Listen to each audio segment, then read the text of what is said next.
Good evening and welcome to this week's episode of Coach's Corner. My name is Dwayne Dwyer. I go by the Mindset Coach. My name is the Uncle Junior, and I go by the Consistency Coach. And we are the coaches for Coach's Corner. As always, like I tend to say, if you're just here and you're just going to soak up the information and then go back and do the exact same things you used to do prior to, this may not necessarily be the place for you. But if you're here and you're looking for change, you're looking to break outside of your comfort zone, you're looking to be impactful in the lives of others, then you are in the right place at the right time. I think you were destined to sit there and listen to the voices of myself, the mindset coach, and my good friend, the consistency coach, as we go through this extraordinary conversation that we have for you this week. So that being said, to my good friend, the consistency coach, how are you doing this evening, brother? Man, I'm doing good, man. As you can tell by the sound of my voice, I've been eating a whole bunch of pollen over the last couple of days. You know what I'm saying? So, but overall, I feel well. You Yeah. know, it just comes with this time of year. Yeah. Call yellow. Everything's yellow around here. It's blowing in the wind. So, but all is well. Yeah. Yeah, I'm with you. I can definitely relate. I go outside and my truck is black, but every time I go outside, it has a haze of green on top of it. So it's like, Yeah, okay, I get it. And yeah. so you got to constantly spray it off because apparently pollen is bad for paint and all kind of stuff like that. Fortunately, I take medication for allergies. It has Mm-hmm. always been a thing for me. So allergy season don't bother me as much as it used to. Mm-hmm. There's those, just little slight reactions, not much though, but I get it. We're all dealing with it right now. Yeah. It's just that time of year, man. All is well. Yeah, you just want to ride and roll the windows down because it's nice out, but at the same time, you just like, man, is it really worth it? Yeah, Might don't well don't just do cut that. the AC on. Yeah, Yeah. don't do that. Don't do that. And It trying ain't to like get it it used off to be. the car. Ooh, Yeah, it ain't like it yeah. used to be. Yeah, man. So that said, man, again, it's always an honor to be here and sharing conversation with you. Mm-hmm. And equally, it is an honor to share in conversation with the livest chat and social media. So again, Hey. we appreciate you guys for being here. Again, you are valuable to this channel. You're valuable to this show. And you guys always seem to just say just the right thing at the right time. So we invite you to do so. Share your thoughts, share your perspective, ask questions. Make sure you hit that like button. And if you haven't done so already, share, and share again. So that said, I mean, bro, unless you got anything else, I mean, we can just kind of get after them. No, just want to say good evening to the chat as well. Hope everybody is having a wonderful Tuesday. And I guess that's it. Let's see. What if the same protocols that saved astronauts from imploding into the icy void of space could rescue your next team meeting, family holiday, or group project from total meltdown? In the 1960s, NASA's Mercury 7 faced a problem far deadlier than rocket fuel or cosmic radiation. It was human friction.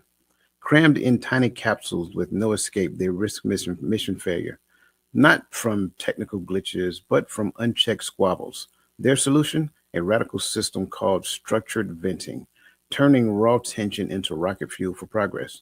And today we're stealing it to hack conflict here on Earth. Most of us treat conflict like a live grenade: duck, cover, and pray. The Mercury 7 framework treats it like mission data. You don't diffuse it, you decode it. Through timed events, depersonalized critiques, and ruthless focus on fixes, they turned fights into flight plans. So this isn't about playing nice, it's about out engineering drama. Whether you're navigating office politics, marriage spats, or group chat wars, the Mercury 7 framework rewires how we tend to fight. So if you want to get to the point of tackling conflict with confidence, make sure that you stay tuned. Listen all the way through because this show is going to be packed with relevant, actionable data that you can use at any given point in your life. So if you're joining us during the replay, make sure that you continue, hit play, pause, right, play, pause, right, because I guarantee you will thoroughly enjoy this conversation. I kind of want to just kind of throw something out. It's kind of like it's not really rhetorical. It's just kind of like imaginable. Like, could you imagine being in outer space in a small enclosed box with like two, three dudes trying to operate day in and day out and day in and day out and just pretty much going through the things that you're supposed to do. You're sleeping together, maybe in different areas, things of that nature. Like, could you imagine the type of conflicts that they had to endure? Yeah, man, because it's like there's 4 different personalities, Hmm. 3 or 4 different personalities. There's 3 or 4 different ways of doing things. There's 3 or 4 different egos. There are 3 or 4 different everything. There's 3 or 4 different individuals. So, um, at some point when it comes to leadership, or 3 to 4 people, someone has to take the lead on something sometimes. But Yeah. how do we decide who takes the lead, Um, it seems like the best thing would be to figure out who's the expert in that area, and then that person take the lead. But who's to say which person is the expert in whatever area? So I could definitely see how a bunch of 3 or 4 people working together to solve problems in the span of a certain amount of time in outer space can have a lot of conflict. Yeah. Um, Yeah, I see. I get what you're saying. I guess from my viewpoint, it just looks a little different because mhm, remember, astronauts are they're airmen. They're mhm, they're in the military, so I don't think it'll be an issue with authority. mhm, It would definitely be an issue with frustration, an mm, issue with like just seeing the same people over and over and over again. Like when I was mm, like, I remember a long time ago, somebody taught me two adults of the same sex can't occupy the same roof for a prolonged period of time. mm, And if you pay attention, that actually is a true statement. Like if you have mhm, two full grown men in a house living together over a period of time, sometimes, and I don't know what it is, something is going to happen to where there's going to be some conflict in that house. And the same thing applies for two women. Generally, that's why when the daughter gets a certain age, of course, becoming an adult, either she leaves or at some point she is being told that she got to go because like you're butting heads and that mhm. just ain't gonna work. So that's just kind of like how I see it. I don't think Yeah. because of a military mindset, I don't think it'll be an authority struggle. Mhm. In my mind, it just seems like there'd just be conflict, natural conflict, just because of proximity. Um, Yeah, I see that, and as I was talking and I was thinking about the other side of that, and what came to mind was uh, uh, a special forces team, mm, whereas there's, a whole bunch of different individuals who are experts at their profession. And then I also was thinking about being in the military, and when we were deployed and we have being them choose, mhm. and we have roommates, and then, no matter what, it seems like after 12, 13 months, you get tired of seeing the same folks. After a while, you just like, dang, man, I'm just tired of seeing coach. I mean, he cool and everything, but Yeah, darn, man, like every day for nonstop, and it's just sometimes, you just learn more about each other. You get annoyed sometimes. So yeah. You'd be like, "Why are you breathing so hard?" No, I'm joking. Um, um, but that's true sometimes. exactly. And like you just looking for something to complain about or fuss about. Hmm. So I think because we're talking astronauts, because they deal with data processing, synthesizing data, they deal with trying to reverse engineer and find problem sets. One of the things that they became really good at is treating conflict as data. And I think that's important. And if we start thinking about it, like you are a walking sensory node, you're a walking piece of intelligence. Like that's what your senses are, right? When you go back to the senses that they taught everybody in elementary school, like they are sensing the environment. So the first question I want to ask is like, how does analyzing recurring arguments for patterns rather than assigning blame improve resolution outcomes? Because what this does is when you analyze reoccurring argument, that gives you, like you were saying, treating conflict as data. That gives you data that you can go back and you can assess and you can figure out how to move better or how to improve your resolution outcomes going forward. All right. So say for instance, me and Shell have an argument about this, and then we have an argument about that. We have 5 arguments, right? So if we have assessed all of these different arguments, maybe we can go back and say, hey, look, we've had 5 arguments about this same thing. what is going on in our relationship that keeps triggering these arguments?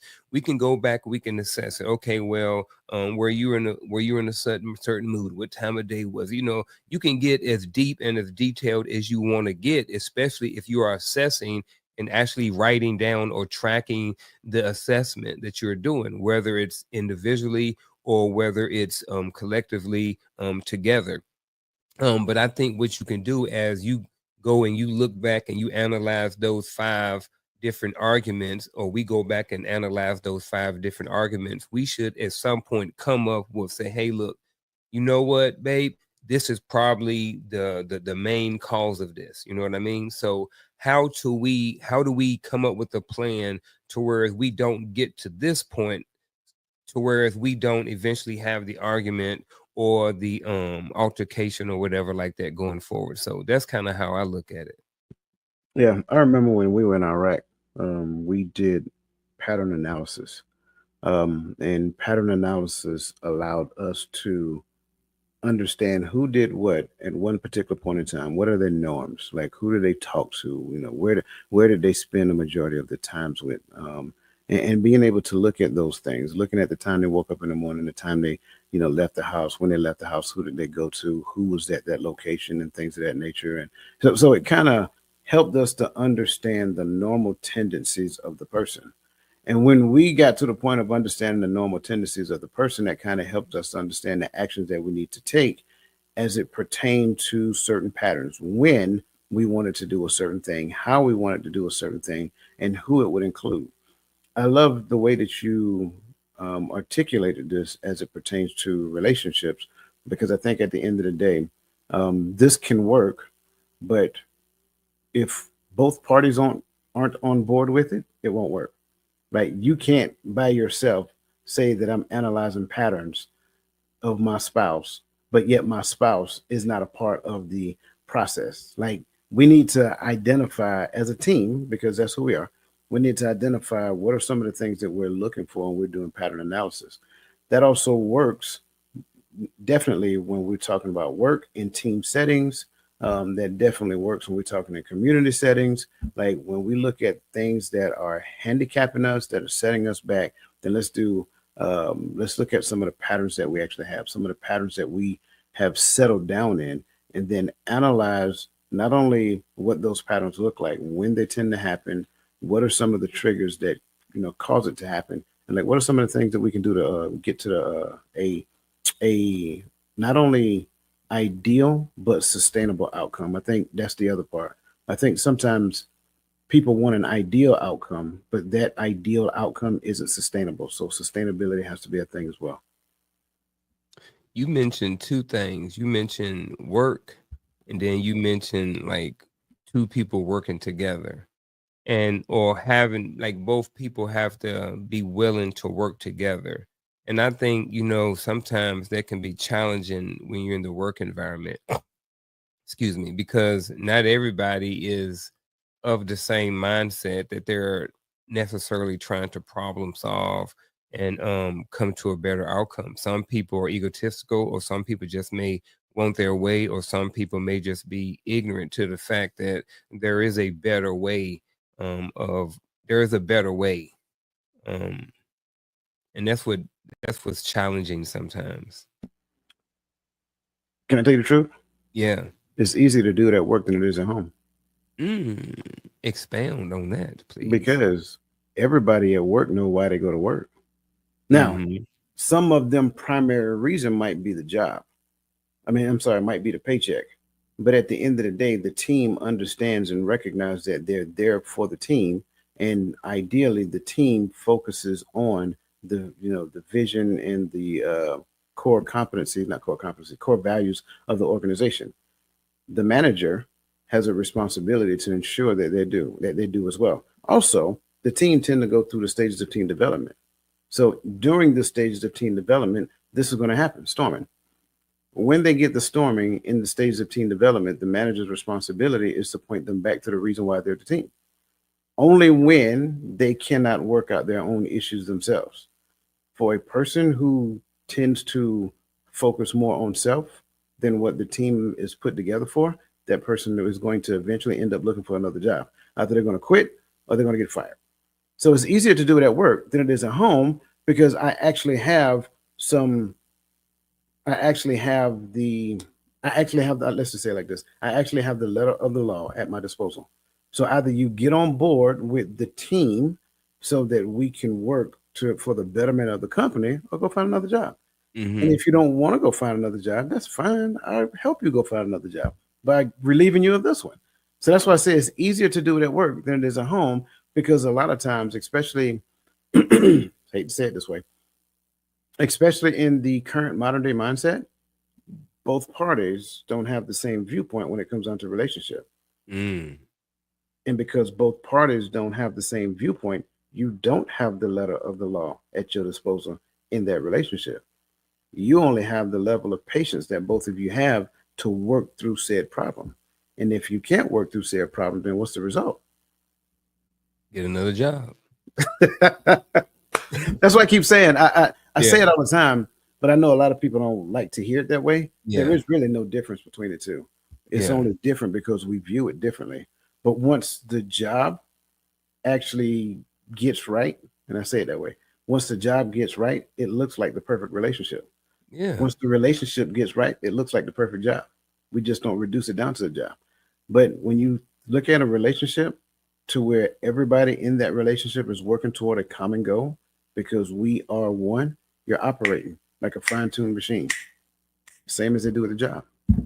Don't that ain't and I know in the military and in relationships at some point you've been at that point. And I can definitely say that I have in personal life, relationships, because it's the whole ebbs and flows things. Sure. When your unit is working and everybody kicking, like it's a great thing when everybody is pretty much dialed in, and then the one or two people that get out of line, they either out or they whip them back into Yep. mindset.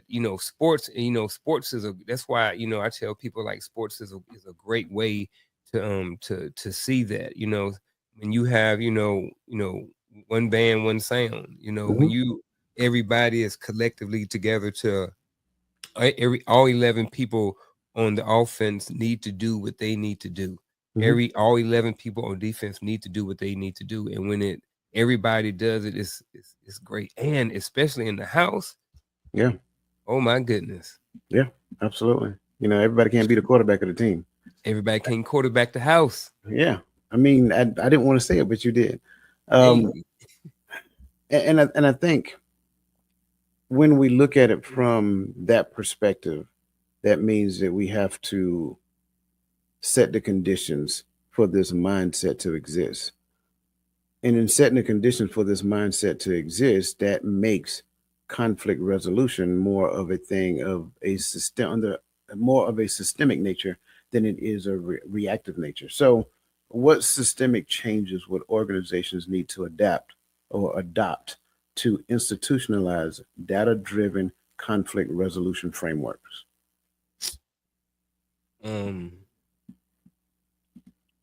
I think, and I'm not big on rewards, but I am at the same time. I like having programs in organizations that promote personal growth.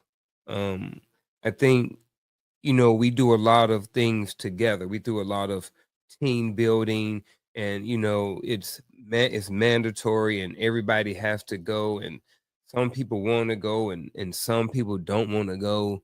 But I think that sometimes when you can start developing leaders in your organization through um, somehow recognizing or somehow showing, giving people, showing them how important personal growth is, and then rewarding it somehow. All right. So when you go to blah blah blah blah blah blah blah, seminar, or you take this many courses in self-development, or you read this many books, or blah blah blah, we have a reading club. I don't know, but just have some certain programs in there that promote personal development. And I think that what you'll find is that you'll have individuals being better people, um not saying that they're not already good people, but they're constantly working on growth and trying to be better. So because they're better for themselves, they're a better person for the organization.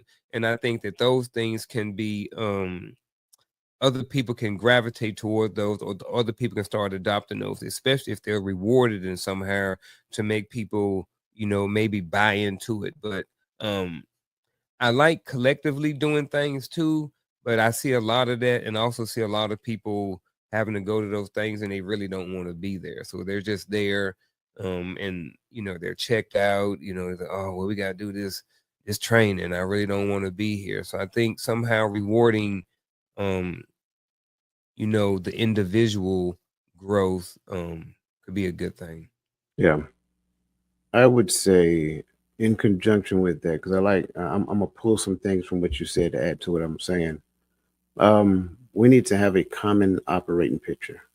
I believe that everything is operations in an organization, whether we're talking about getting market analysis, whether we're talking about advertising, whether we're talking about, um, you know, whether we're talking about employee turnover. Everything is operations. So we need to have a common operating picture when it comes down to a conflict resolution framework. Now, that requires that I teach the conflict resolution framework to my employees so that they have an understanding of it. So Mm-hmm. when you talk about, like team, what do you call them? You Like just said team it. buildings. Team building. There you go. I couldn't get it out. Mm-hmm. When you talk about team building, like I think we do team building wrong. I do I think, think so too. I think so too. yeah, I think people want to do team building to have fun. Mm-hmm. There's nothing wrong with having fun, as long as fun is not the primary thing. Make Yeah. learning the primary thing and learn to make learning fun. So if we Mm-hmm. have a conflict resolution framework and we teach it, we can do team building exercises to where we practice the conflict resolution framework. So now what we're doing is we're helping you mitigate the conflict that will happen before it happens because everybody knows the conflict resolution framework. That's the thing. But here's the issue. I don't think a lot of people know how to teach and make teaching fun. So they struggle with teaching something and making it fun and, not just for themselves, but for everybody else. So it has to be somebody who not only knows the framework, the ins and out workings of the framework, but somebody who can teach it to such a degree that not only they understand it, but they're having fun by understanding it. And then at the end of the day, give some type of reward or something at the end of the day for the best, you know, the most, I don't know, you make it up. Like, Yeah. the biggest learning curve or the most Yeah. engaged or something of that nature. So now team development, even though it is still work, it's fun and everybody leave learning something. We got this new framework in the mindset of all of our employees, and we know it's going to be employed because when conflict happens, we're like, well, let's see the frame. Where are we at in the framework? And now everybody can come up and say, okay, this is where it was. This is what happened. These are the things that we use to mitigate it. This is where we are now. Here's what I see as part of the challenging part of this, especially in the school system. And that is you can come in and you can adopt something in your school, but it's only being adopted in your school. And then if the head person or the principal moves, then someone else come in and they have a different framework. And then next thing you know, the county will purchase a framework for this, and then they will send that down. So in the span of 5 or 6 years, you've had 2 or 3 different types of frameworks, and then, you have a framework at this school, and then you have someone facilitating it from that organization where they bought it, where they purchased it from, and then they're there in the beginning, but there's no one there continuously. You know what I mean? They go back to California, after they've collected their millions of dollars or what, you know what I'm saying? Yeah. And they're gone, but then now there's no one here to help implement it and continue on the process. And then you switch out 3 or 4 teachers every year for the next few years, and it gets lost. And next thing you know, you're on to something different. So I think that it's a lot easier sometimes. Well, I don't know. I don't want to say that. I think it would be easier if they kept if there was a structure that was set from the top down, because in the military our structure is set from the top down, so it don't matter who come in and out. I can, you pull you out one day and throw me in the same thing, and I'm going to continue on. But it's not like that in a lot of times in the civilian world. So a lot of times it's individualized, at least in the school system, from what I've been seeing. Yeah, that's why it has to be implemented at the district level. Yep. If it's implemented at the district level and all of these teacher work days or whatever other days they have off doing something other, right? Yep. Then that's what you're doing. You're teaching this to teachers. Well, Yeah. when you teach it to teachers, you got less conflict amongst teachers. And Yeah. then maybe there's a part of our curriculum that we can actually include to teach children conflict resolution at a young age. That would be an amazing thing, would it not? Man, I teach conflict resolution to kindergartners, bro, for the first 7 years I was a counselor. I was about to That's say, why I'm you a just like, counselor. yeah, I'm just like, bro, like how we still have adults who can't do it. So I'm just like, bro, y'all was not paying attention in my class when Mr. Martin came through and we had a whole week's worth of conflict resolution, bullying, how to get along with your peers, how to get along with teachers, how to get along with your parents. Like we have all of these classes all the time. So it's not like they're getting it. I think what's happening is it's not always being reinforced. And I think so that I think that's why, right? Because they Mhm. don't understand conflict. Yeah. And that's where we struggle in most cases. We do not understand conflict.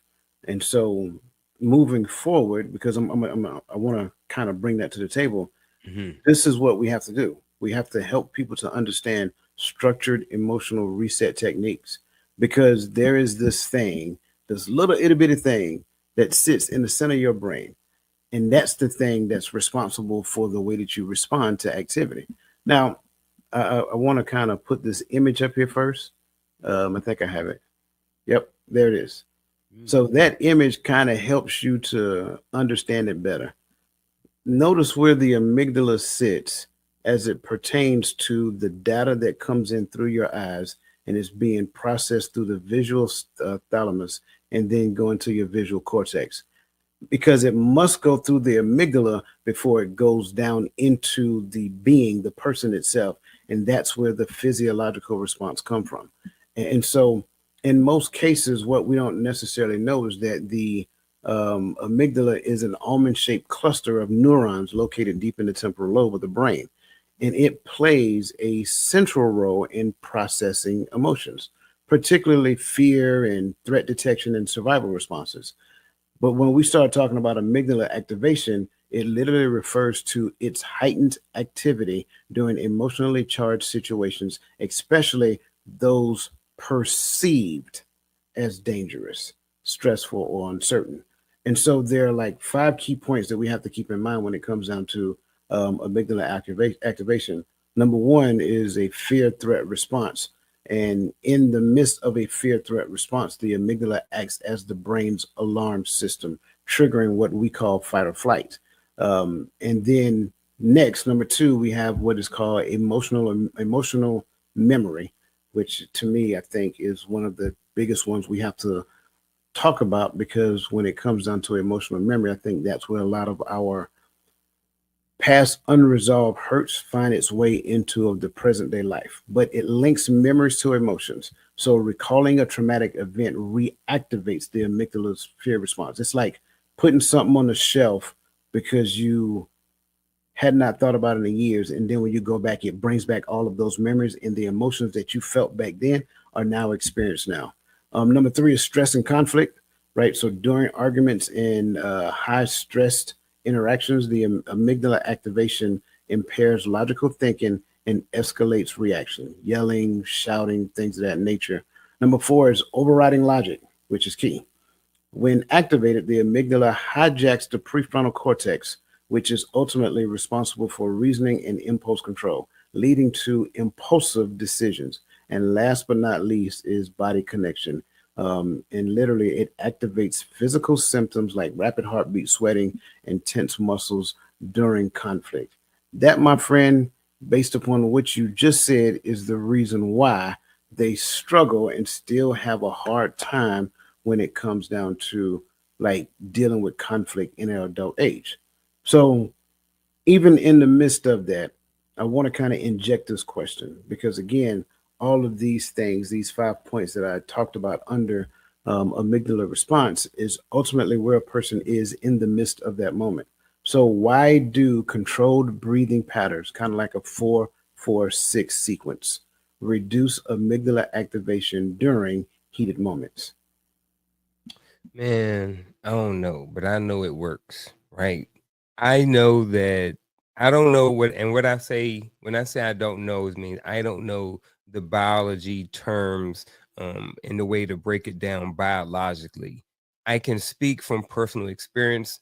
I can speak from seeing it, from witnessing it, from seeing it in students. When I do, 5 finger breathing or birthday breathing, and it's kind of similar to the 4-4-6, but I just may make it fun or put it in a package that may be easier for them to absorb versus saying, hey, 4-4-6. We may do, 5 fingers where you just may breathe in and then breathe out and then breathe in and then breathe out. You know what I mean? Or say, hey, you're at a birthday party and you got to blow out the candle. So you got to take a really deep breath, right? And then blow it out. And I was like, hey, you missed one, do it again. You know what I mean? Next thing you know, we got 3 or 4 breaths in, and now the child is smiling and stuff like that. And, and they're calmed down a little bit. So I really don't know the biological thing behind it. But like I said, even, and now I'm going to my own self. You know what I mean? Some of y'all done been in relationships and stuff like this. And you was like, man,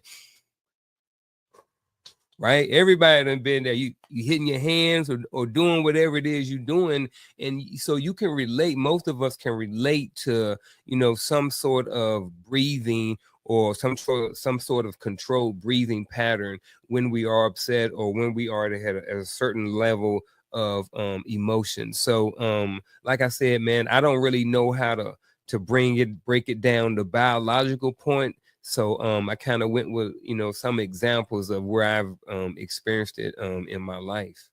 For those who don't know the 4-4-6 technique, it's inhale for 4 seconds. Um, I'm going to make sure I got it right. Inhale for 4 seconds, count to 4 seconds, exhale for 6. Wait 2 seconds, repeat the process again. This legitimately slows you down.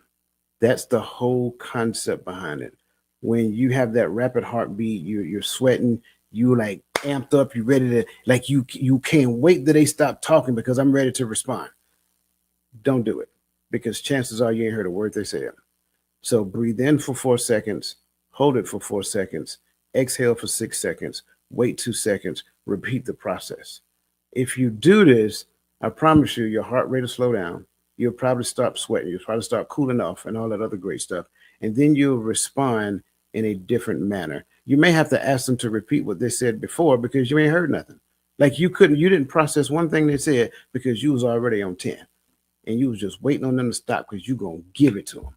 So that's what this does. If you get to the point where you can do this, I almost guarantee you, and it's difficult when you feel like somebody's coming at you in the moment. You want me to think about doing this when this person is like literally giving me the business right now? Yes. Because when you do, you can hear them giving you the business and you decide you don't want to return the business. You'll be like, okay, thank you. I'll look into that. Like, really? That's how you handling business now? Yeah. How do you do that? Let me tell you about 4-4-6. So it works.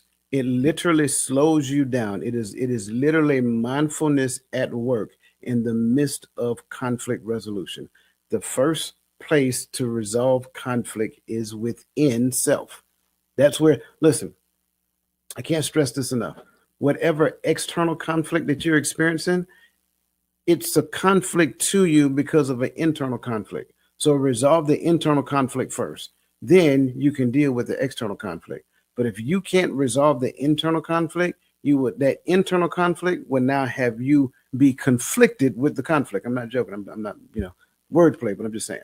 So when you become conflicted with the conflict, now you don't deal with it well. You deal with it in such a way that you're going to be like, man, I wish I could turn back the hands of time. I wouldn't handle it like that. Are there limits to there's an altercation Sure. and someone is trying to calm down, right? Mm-hmm. and they, you know, a lot of communication is body language. So we're in a disagreement, and I'm like, you know what, I need to start calming down. Mhm. And I'm at a point to where I'm starting to boil, and I'm just doing it. And then now all of a sudden someone else is like, they have an issue with me trying to calm down. Not necessarily, I'm not talking about me, but I've seen it to where Mhm. now you got an issue with the way I'm trying to control myself. You know what I mean? And I think that sometimes it escalates, and then people like, look, bro, like, you know what I'm saying? Like, I need to calm down. You know what I'm saying? So like sometimes, like for me, sometimes like at, not necessarily at home or nothing like this, but I'm in certain areas and that works for me. I may walk around thinking and stuff. So, but sometimes those things can trigger other people while y'all are trying to have that conversation, but that person may have said something that may have triggered you. And now you like, I just need to, you're there and you are physically trying to control yourself. You know what I mean? So I don't know where the question is, but what do you say, to that person who feels some type of way because I'm trying to control myself the best way that I can in that moment? Or is this the point to where we probably need to end the discussion? Learn to communicate better. Okay. Like I'm like as I'm listening to you, the problem isn't, and we'll probably just talk through this without even going through the question. Mm-hmm. As I'm listening to you, the problem is not, well, so it is a problem that I'm struggling trying to calm down. Mm-hmm. But if I find myself at a point to where I can't calm down, then I need to learn how to communicate to you in a fashion to where you understand we're gonna finish this conversation. But can we finish it later? Because right now I'm not even participating in the conversation. Because and trust me, I understand in certain situations you can't, right? But an example would be like your boss is standing over your The desk yelling, army. yeah, stuff like that. And Yeah. then sir, ma'am, can you give me about 5 minutes? Can we have this conversation at 2 p.m.? Because I want to give you my undivided attention, but right now I can't. I think getting to the point and learning how to do what is called precision communication helps because it reduces amygdala triggers by avoiding vague and emotionally charged language. Um, and so you'll hear people say, "Well, you never listen." That's a vague statement, right? The fact is, they don't necessarily mean you never listen. Right now, that's what it feels like to them. But there is literally objective examples that day that you listen to that person, but they'll say you never listen. Um, so when stuff like that happens, I think it's important for us to learn how to communicate in the midst of the conflict and ask for a recess, a timeout, or another time to have this discussion. Now, I want to identify the difference because this reminds me of a conversation I had a couple of weeks ago. It's not putting an adult in timeout. I want to make sure I say that. Putting an adult in timeout is like you telling me something, and now that thing has me like wanting to understand it, and so I tell you to give me time so I can process it. That to me is putting an adult in timeout. You came to me to have a conversation with me, but then now I'm putting you on pause because what you're telling me doesn't sit right with me. Well, no, let's stay here and be adults and talk about this because there is no heightened. You see what I'm saying? You don't like it, that's fine. But if you're not, I'm sorry, I don't like it, that's fine. But if you're not approaching me in an aggressive manner, then I don't have conflict with you. I have conflict with what you did. You see what I'm saying? Sure, we can say, well, because you did this thing, I now have conflict with you. No, that's not true. We do that to ourselves all the time. Separate the person from the behavior. Once you learn to separate the person from the behavior, who am I to look at the person and say, you ain't nothing, stuff like that. I'm not the creator. I'm not their creator. So once I separate the person from the behavior, now I can stay in the conversation and I can still talk with the person and we can talk about the behavior, sure, but we still talking. And I think that's totally different from precision communication, because precision communication is where two people who are charged at the same time, and then it's like one says, can we do this again in 10 minutes? Because right now we're not getting anywhere. You're bucking like a bronco, and I'm standing firm like a bull. Neither one of us are getting anywhere. It's a battle of, right now. It's between me and you, bro. It's a battle of testosterone. Battle of testosterone only ends in one way. I don't think neither one of us wanted to go that way. So let's do this again at 3 o'clock. That to me is the difference between precision communication and putting a person in timeout. Because when I put a person in timeout, I might be feeling some type of way, but you're coming to me in a calm manner. Precision communication, we both charged. And hey, let's take a time out and come back and do this after a while. Yeah, I hate being in timeout, bro. It's like one of the worst feelings, bro. It And ain't is. nothing you can do about it because, like you said, that person is holding moving forward hostage. You know what I mean? We can't move forward until we have the discussion. You Right. know, and I've never done it, but I've heard people talking about they haven't talked to their partner like in a week. And I was like, y'all in the same house and y'all don't talk for a week. Like I've never done that, but I've heard that, you know, that it's a thing. It is a thing. I don't so I'm not familiar, and I'm talking experience now. I'm Mm-hmm. not familiar with not talking to a person in a week. Mm-hmm. However, in the past, I'm familiar with not having relevant conversation with a person in a week, like behind the buys or whatever the case. And Mm. I'm talking about living in the same house. Yeah. I'm, superficial conversation. Like I've Mm-hmm. seen that, I've lived that, but Yeah. having relevant conversation that matters, you're not doing that within a time frame of a week. Like that is a thing. Some Yeah. people do that because they're still holding on to the thing that they were supposed to have conversated about a couple of Mm-hmm. days ago, and they may have said, "Hey, give me some time to process it."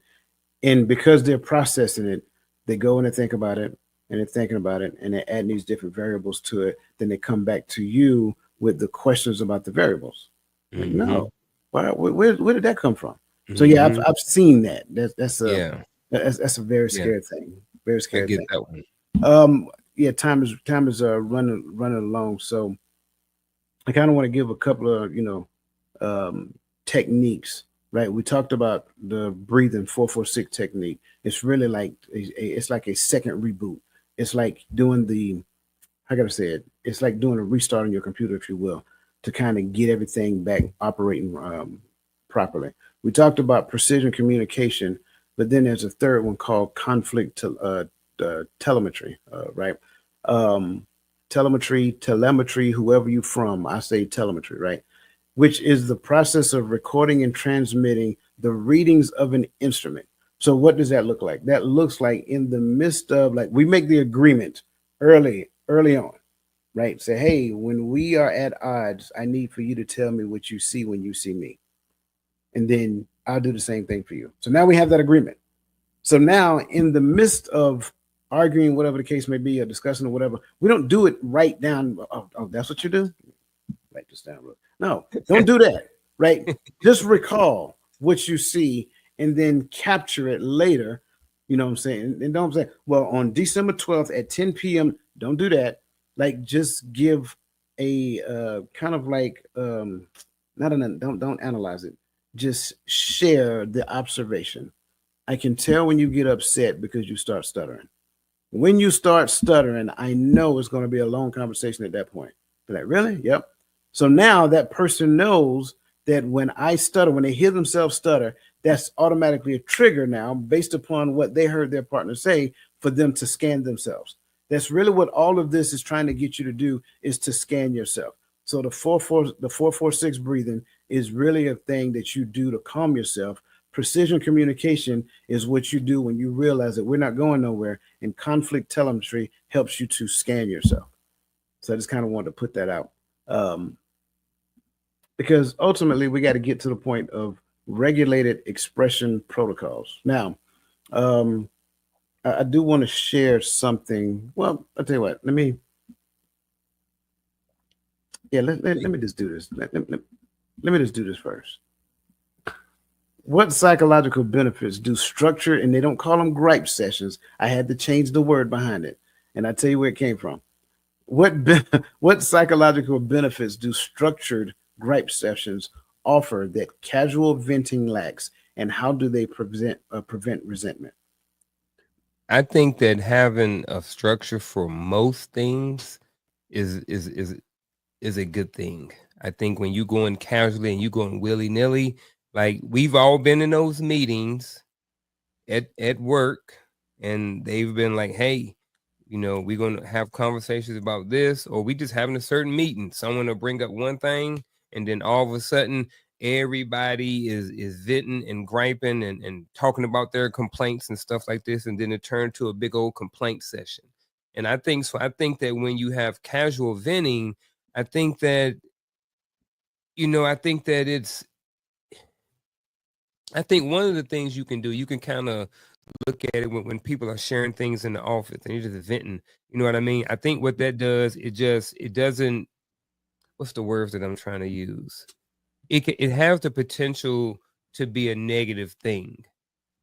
Whereas when you have something structured, there's bullet points, there's certain key points that we may want to target and share. Maybe there's a form that sent out you know a needs assessment survey that's sent out periodically or something like that, and people put their gripes on it, right? And Mhm. then at a certain time, there is a certain place set up to whereas we can talk about these things, and people in there, and we're talking about conflict resolution and trying to decode some of the conflict. So I think that in those spaces, especially if it's structured right, and the person who's in charge and who's leading or mediating the session, I think a lot more people can get something out of it versus just somebody willy-nilly and then turn into a venting, because now they can see their complaint, they can see it being talked through, they can see other and different perspectives and different sides of it. And it's not necessarily about changing anybody's opinion, but then now psychologically, you know what, all right, I got it. At least if I have a complaint, there's a process that's built into this organization where I can go, so I don't have to carry as much weight around. I ain't have to worry about what coach said at work last week. Hey, we got a process. You know Yep. what I mean? So psychologically, when I'm at work, I'm not really worried about as many things because I know that there is something in place to help me deal with things. So psychologically, I think that may help me more as an employee.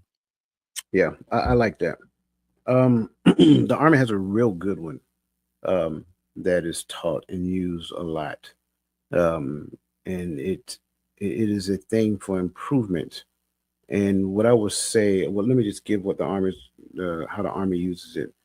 It's a three-part process. It is situation, concern, recommendation. And so you do that, like say for example, we just conducted this exercise. And then after conducting this exercise, like we're getting feedback from everybody. Now this is a little different than a structured gripe session, but this can be considered a gripe session because these are all of the problems that they observed. But here's the best part about it. The problems that they observed and share with me, because they have different viewpoints of it, they are participating in different events to where I wasn't participating. Well, when they turn it all into me, I get several different viewpoints on how to make this thing better. So now they're telling me the situation, they're telling me the concern in that situation, and they're giving me a recommendation to fix it. Psychologically, when a person feels like you or that they're a part of the fixing of a problem, it makes them feel like part of the team. So now when we look at these structured gripe sessions, if we have everybody in the room and I say, hey, I want to hear everybody's concern, but here's what I want to hear. Don't come to me with a concern that you have not thought enough about to give a solution. I'm not saying that your solution has to be right. I'm not even saying that your solution has to be complete, but think enough into the concern to where you have a solution yourself. Because the solution is the thing that I really want to hear.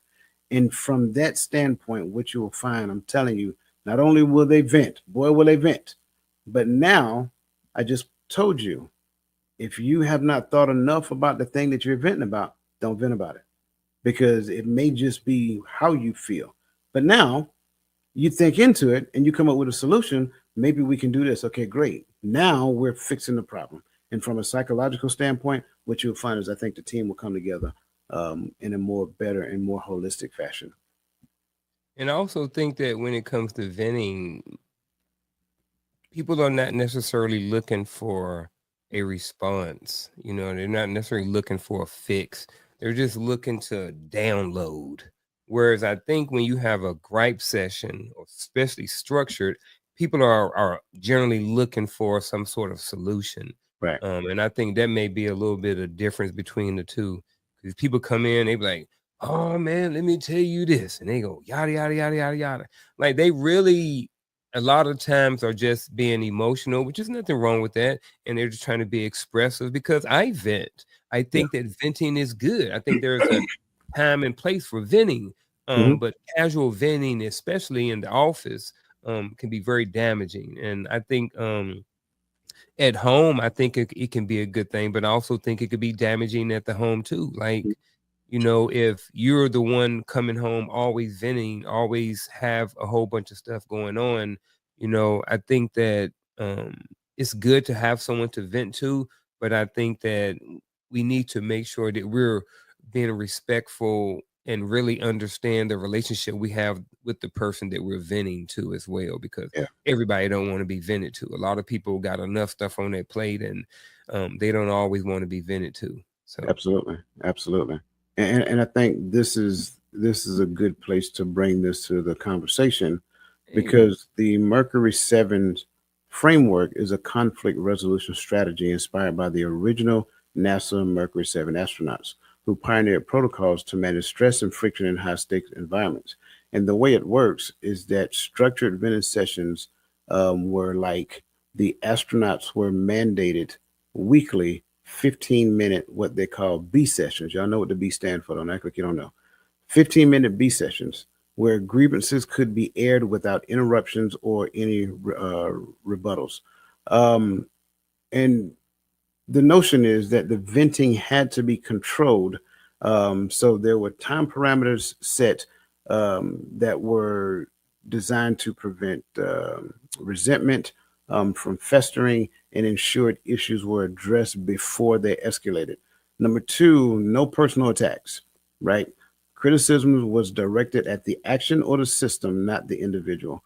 Number three, they had to be solutions oriented closure. So after the venting period, the group shifted to collaborative problem solving for actionable fixes. Now, I could not find a model for the Mercury 7 framework.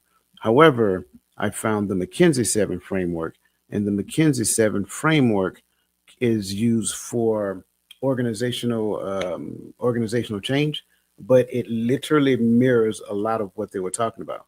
So it's almost like we talk, say for example, we talk structure, skill set, styles, staff, systems, strategy, but we all had to have shared values in order for that to happen. Like I said, it's easier to do it at work. It's harder to do it in the home set because if we don't have shared values, then controlled griping sessions, B sessions, if you will, literally become gripes and B's at the same time because we're not working toward the same goal. And I think that's an important thing for all of us to kind of capture and like we can do this in the home, we can do this at work, we can do this on the football field, we can do it anywhere.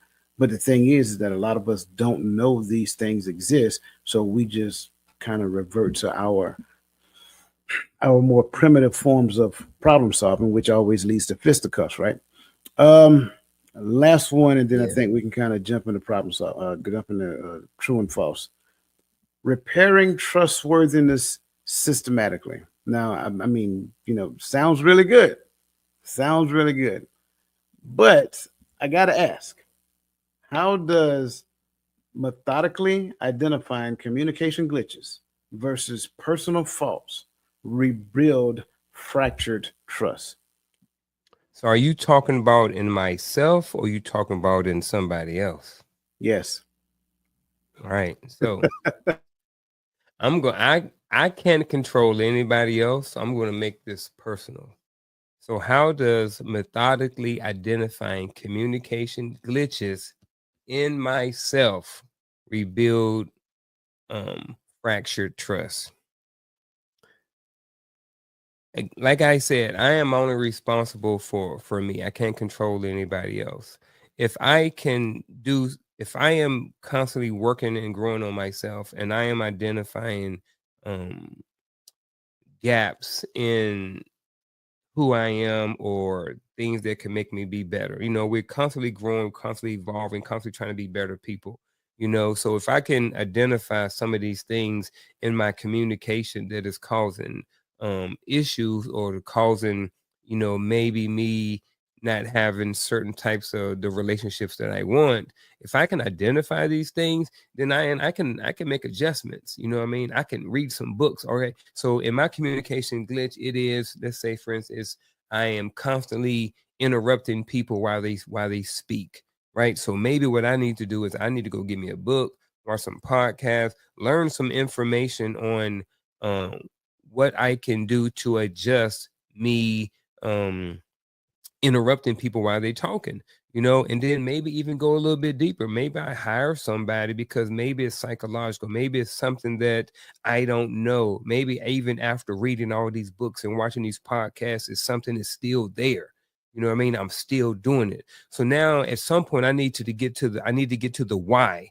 Why are you doing it? And then once I figure out the why, I think that'll help me develop some sort of plan going forward to help rebuild any type of trust, especially in, that trust that you have in a relationship. And then now, if you can better communicate with that person or team or whoever it is in that relationship, and the trust has been fractured, I think you may stand a better ability to try to be able to rekindle or rebuild that relationship.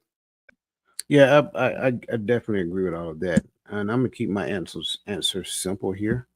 How does methodically identifying communication glitches rebuild fractured trust? Because it shows that I'm trying. It shows that I am putting forth effort. I think a lot of times what we do is we try to hold fast to our communication glitches as opposed to recognizing when someone tells us that we're glitching, we start coming up with different types of excuses. No, if you identified a communication glitch, it's a communication glitch. When you share the fact that you actively observed a communication glitch, then my response should be like, okay, great. Because let's be honest, I can't identify all of them.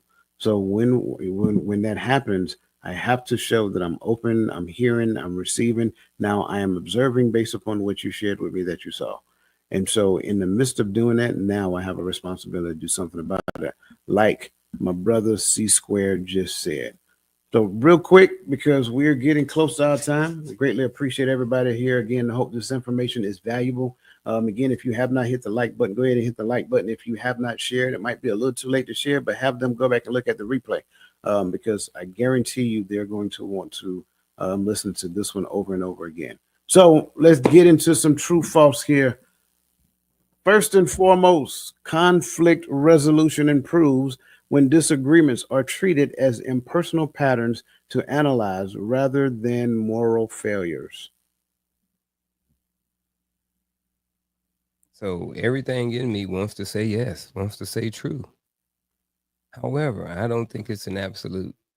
So I think that when disagreements are treated as impersonal patterns, I think that it can improve, but I don't say it's a definite. Not saying that it's indefinite, but for the sake of this question, I'm gonna say true. I want you to expound on that. I want you Well, to I want you to share why, and I get what you're saying. I want you to hmm share with the people when you say that. Why would it not be a definite? Why would me becoming more aware of a thing that I do not necessarily improve conflict resolution? because just because I'm aware of something doesn't mean that I'm willing to change. So it's a lot of people who are aware of things. It don't mean that they're changing. So this, I think, that's just one portion of the many things that goes into improving overall conflict resolution. I totally agree with that question, that statement. I just, man, listen. I don't want to beat a dead horse here, but Hey, that was exactly what I was thinking. mm-hmm. I'm so glad you said that. Next one. Guilty, guilty. Sometimes I've been guilty. Next one. True, false. A 4 second inhale, 4 second hold, and 6 second exhale is a proven technique to reset emotional reactivity. I'm gonna say true. I'm gonna say it is a proven technique. Not the only one, but it's definitely a proven technique. And I know before I even answered all the chat, I already knew that. So Yeah, they was answering while I was still reading. yeah, they already knew it. All right. Number three, true or false. Replacing vague statements with actionable requests. Examples. Let's finalize the budget by Friday. De escalates tension more effectively. Here we go again. Same thing. Okay. Same thing. Replacing vague statements with actionable requests. Um, let's finalize the budget. Found de-escalates tension more effectively. Yeah, I'm gonna go with true. Okay. I'm gonna go with true. I'm gonna leave it at that. I don't disagree with that. But then you have some people's like, well, if they've never were doing the budget and you're trying to bring them into doing the budget and they don't want to, that could be a problem as well. But that's a whole nother Mhm. conversation. Yeah, or some Um, people get triggered by why you don't want to do it today. yeah, like Hey. why I gotta do it? You've been doing it the whole Yeah. time. Mm-hmm. All right. That said, scenario time, and I love it. So as we read it, the scenario is rolling across the bottom, and then we'll dive into the question. Now keep the scenario going. A customer service team at a fintech startup is paralyzed by daily clashes between reps over workload distribution. The team lead replaces their traditional mediation meetings with a tension tracker system. Using a shared dashboard, they log recurring friction points, examples, late shifts hands-offs, as system alerts, and then crowdsource solutions. A month later, conflict drops by 70%. And new solutions like automated shift logs are implemented company wide. When asked the secret, the lead says, "We debugged human communication like software code."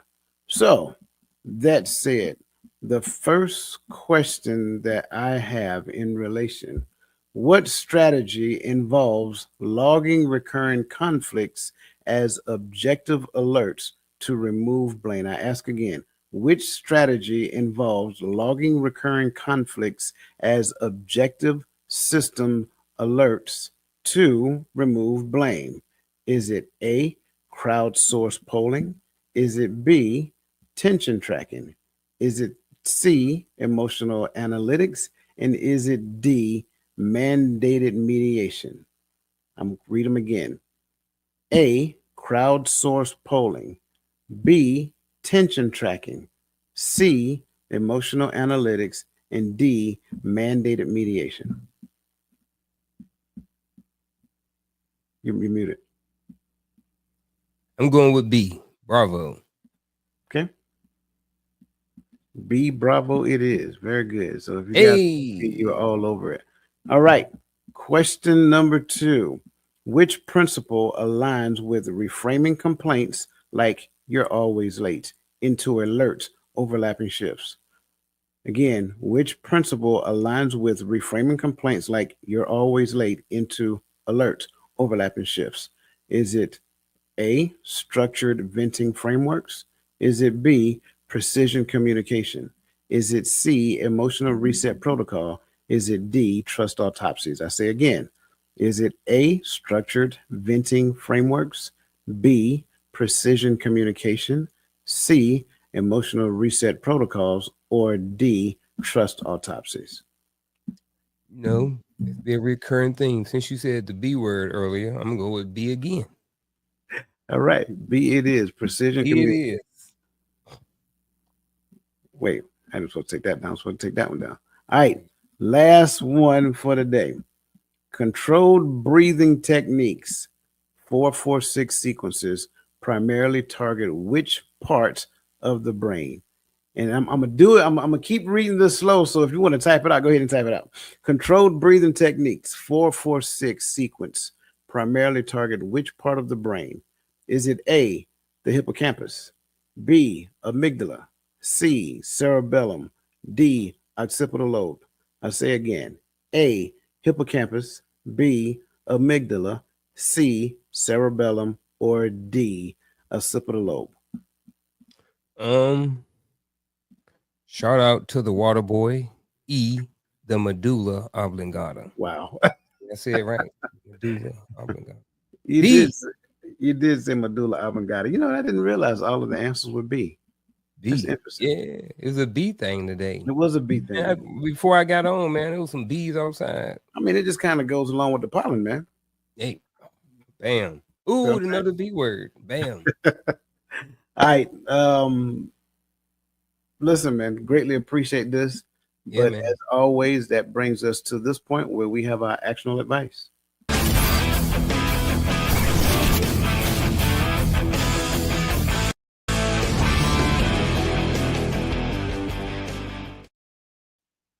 Blow me up. All right, man. My actionable advice for this week is this: simply go and do some sort of assessment on yourself. Like, look in the mirror. If anytime you have any type of conflict, if this week, go back and do a very good assessment on it. And if you don't know how to do an assessment, go online and look for one. They have plenty online. Go to Chat GTP or something like that. And if you haven't done anything, you haven't got any conflict, I would challenge you to go back and look at something in your past that may have been some conflict or something like that, and then go through and kind of debug it or kind of decode that, and see what you pull out of it, and kind of write those things down, and maybe look at 2 or 3 different more, and just kind of see if you have a pattern or something that goes on in your life that's causing conflicts, that is preventing you from having some of the relationships in your life. And that is my actionable advice for the week. I thank you for that. I greatly appreciate that. I'm gonna say something totally off script that has absolutely nothing to do with what we talked about. But I'm gonna do so by first sharing something because I look at, if anybody knows me, they know I look at the Weather Channel every now and then, right? And some people tend to call me the weather man because I try to stay abreast of what's happening in the weather. But weather patterns exist, and over time, we collectively have gotten really good. Not we, as in me. I'm not a weatherman, really. But we have gotten really good at being able to predict the outcome based upon the weather pattern that exists. Well, a very simple pattern is when 2 fronts meet, it normally becomes a storm. So when a cold front meets a warm front, there are normally storms that happen there. So the funny thing about a storm is that, sure, the storm happens, but the storm produces the rain, and the rain waters the earth, and therefore the water it becomes a part of the growth pattern of the earth. So what am I saying? I'm saying that conflict has a beautiful potential if we work through it. But if we allow conflict to remain conflict and we stay conflicted about conflicts, then we're going to struggle every time we have conflict. So my charge to you is to restructure the way that you view conflict. Don't view conflict as a bad thing. View conflict as opportunity. Because if we manage to get through the conflict in a more manageable way, a way that is beneficial for a pre-decided outcome, then I think both parties, or however many parties exist in a conflict, I think on the backside you have a beautiful opportunity. And that is my actual advice for the day. Man, that was I like that perspective. Not seeing conflict as a bad thing, but as an opportunity to get better. Yeah. A lot of times we look at conflict and be like, oh man, and we avoid it, but sometimes going through it is the best thing, Yeah. and going back and see how you come out on the underside and see what you learn from it. So definitely like that perspective. And speaking of perspective, Friday nights, 8 p.m. Empower Perspective podcast. Check us out there every Friday at 8 p.m. Eastern Standard Time. What you got, brother? Real quick, man. Well, thank you for the empowering perspective shout out.